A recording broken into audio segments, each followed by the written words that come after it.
Okay, right off the bat, I should probably mention, do not buy this MacBook Pro for gaming. I had a moment while buying this, standing in the line at Best Buy, thinking to myself, I'm about to drop $2,000 on Intel integrated graphics. That is sad. Do you know how much of a beast of a PC you can get with $2,000? But nonetheless, if you're considering picking up one of these just because you're a student like me or you rely on specific macOS software, I'm going to show you how the most popular titles run on this machine. This is the upgraded 10th generation Core i5 clocked at 2 GHz and a base configuration of 16 gigs of RAM. The only other upgrade I made on this was I just added in some extra storage. I put in a 1 TB. Something I really despise about the content creators on this platform is that the way they do benchmarks is that they run around for like 3 or 4 minutes, they die, and then they go, okay, well that's how it runs, so there you go, you're welcome. I'm like, that's not how people play. That's not how people play at all. So every single game that I tested on here, unless otherwise stated, I played for at least an hour in my own time, personally, just to see what it would be like. I asked people on my Instagram exactly what you guys wanted to see me play on this thing, and out of all the responses, here are the most popular ones you wanted to see. Okay, Rocket League. Imagine my surprise when I booted this game up onto my Mac, only to find out that early this year in January, they dropped support for Mac and Linux, removing all of the online functionality for these versions. Okay, lame. So, time to try in Boot Camp. And man, what a surprise. I really wasn't expecting these results from this game.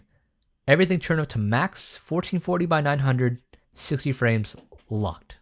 No dips, just straight, smooth, and pretty gameplay. It looked great, it ran great, and I went through a couple maps online just to make sure there wasn't any dips on any particular maps. Aside from when you load in, the game runs really well.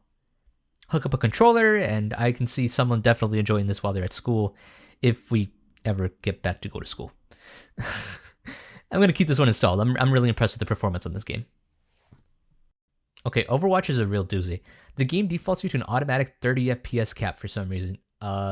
Disabling it, we can see the gameplay at medium settings with a surprising frame rate varying from 55 to 60 FPS.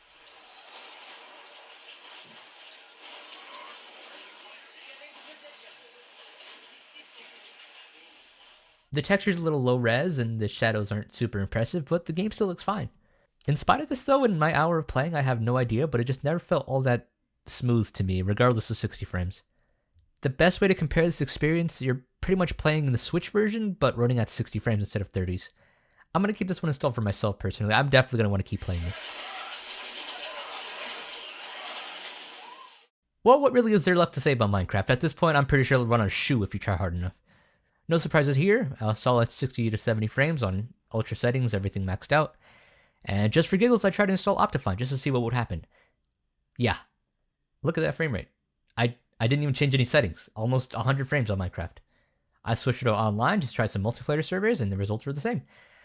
I'd say cap the frame rate on this game to 60 if you don't watch your fan spinning the whole time.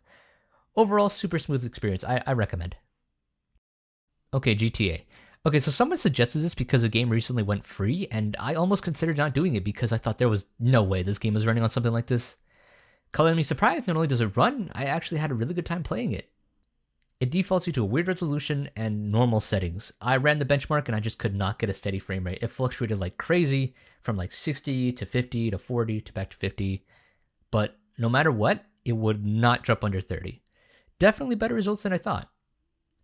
Just for reference, I tried loading it all on high settings and here are the results that I got.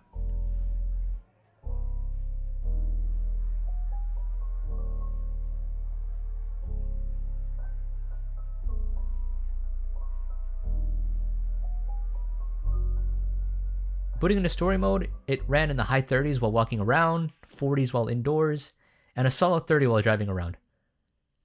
It's really weird. I lost track of time playing this one. But what about online? Well, good news there too. Just as good. Again, at normal settings, it would never drop under 30 no matter what, which is a good sign. While 60 is preferred most of the time, I had no issue playing this. I had a lot of fun playing this again. Only thing I'd mention is, man, this game takes up a lot of space. I had to reinstall my Boot Camp partition just to run it. Clear up at least 90 gig before even considering downloading this. If it were for the absolutely insane storage requirement, I'd say absolutely, go for it. It runs fine. Okay, Fortnite.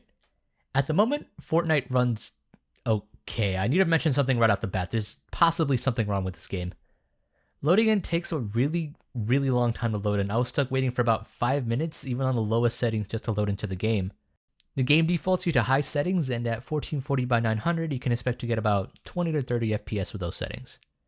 Medium, 30 to 40 frames per second.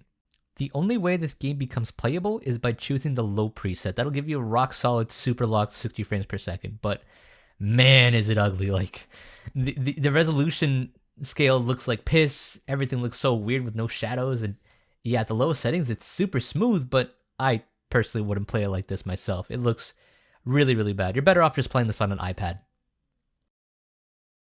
Okay, CSGO. I realize now why Linus plays with bots when he does benchmark videos, because, oh my god, people are such sweats. Anyways, this game defaults you to high settings, and for the most part, it actually does stay around 60 frames most of the time. Although it does dip here and there down to like 45-ish sometimes. Setting the game down to medium settings keeps it locked at 60 frames, and it honestly still looks pretty good. An issue I did have was, for some reason, there was a bug that made me double click for literally everything, including shooting. I found out the fix was to literally just not touch your mouse at all while the game is booting up. You should be fine after that. My time for obsessing with this game is long past, but yeah, I'd play this on MacBook with no second thought. Someone asked for The Sims, and I thought, wow, what a niche genre. So here you go, Sims 4. I'll be honest, I have no idea what I was doing in this game, so I just played the tutorial where there was already houses and roommates and all that stuff to get a better idea of what the game might normally run like. At 1680 by 1050, the game can run really well at 60 frames with the high settings preset, and it sometimes dips when you move around or zoom in a bit too fast. Again, I'm kind of new to this game, but from what I played, it seemed like dropping frames every now and then doesn't seem like a super big deal like it would in something like a shooter. So make of that what you will. I had an issue where sometimes the game would start having really weird artifacts, and over time as I kept playing it, it just started slowly messing up even more and more until I couldn't recognize what was on the screen anymore.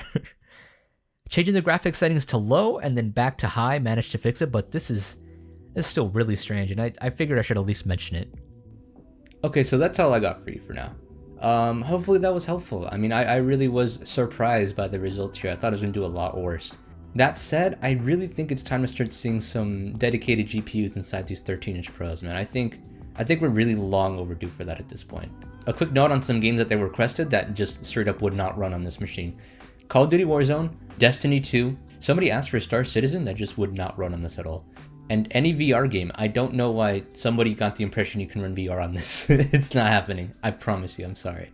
Yeah, I know this is technically a $2,000 machine, but in this sense you tend to pay for the build quality and the portability, really. But hopefully that was helpful. I want to hear what you guys have to say though. What do you guys think about the performance? I thought it was not going to be able to run a lot of these games. But yeah, it really surprised me, truth be told. Let me know.